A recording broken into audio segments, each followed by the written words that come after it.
Alam mo girl, kung hindi pa tapos yung kontrata ng pagbebenta mo ng tao, huwag mo kong sisihin. Tapos, huwag mo kong ritwalan para kunwari ako yung magpapanggap na sila. Wag mo akong pipilitin na gumawa ng kung ano na against sa gusto ko. Kasi, makakagawa talaga ako ng kalokohan. Like this. Hindi kalokohan na katulad ng sinasabi mo na mananakit ako ng tao. Like this. Sa buong mundo, may mga nakakausap akong tao. Imposibleng walang makaramdam at makakita ng kung ano man yung ginawa mo sa akin. Imposibleng walang makaalam.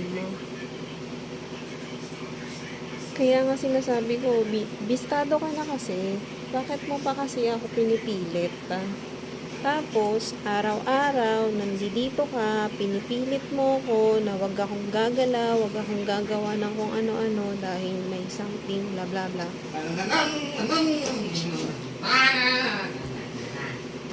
May something, boboba. Gagawin ko yung mga gusto kong gawin. Lalo na kung kung halimbawa na ako yung pinakikinggan mo. Sabi mo, hindi ako nakikinig. Mapipilit ko ba yung tenga ko na hindi ko marinig yan? Mapipilit ko ba yan kahit nasan ako, maririnig ko siya?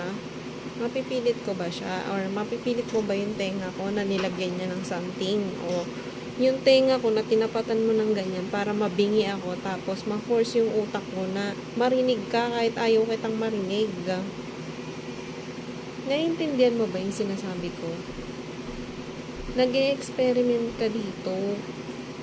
Di ba nga sabi mo, pinatotohanan mo yung yung puro kalokohan na story. Gusto mo pa nga patotohanan na namatay na kami. Na pinatay na kami. So, ano pa yung mo, yung gusto mo? Kung halimbawa ang pera lang yung gusto mo, wala ko nang bibigay sa'yo. Ano bibigay ko? Bulbol? Ay, sorry.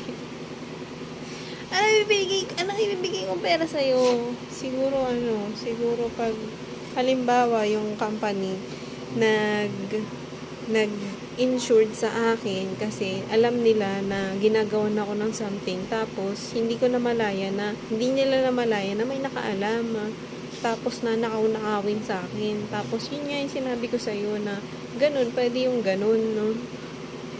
O nanakawin nila yun, pag-iinteresan nila yun, tapos pag-iinitan nila ako, anxiety lang naman yung hindi naman psycho problems or disorder, wala namang